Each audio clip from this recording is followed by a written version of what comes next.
અને ગોમવાળા કરતા તો ઠાકોર સમાજને કદાચ વધારે માથું સર ઊંચું થતું હશે કે અમારા સમાજની માતા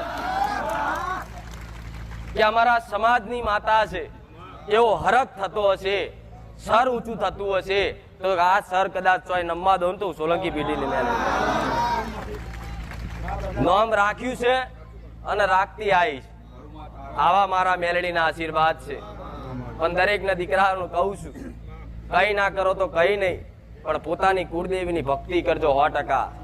નિસ્વાર્થ ભાવે તમારી માં ગમે તેવું વસ્તુ આલે કે ના આલે, કૃપા કરે કે ના કરે, પણ તમારા વડવાઓનું વાયેલું ધર્મ છે, તમારા વડવાઓની બેહાડેલી માતા, ઘરની પેઢીની કુળની માતા છે, એને પૂજવાનું ધર્મ તો દીકરાઓનું સાચું ધર્મ કહેવાય.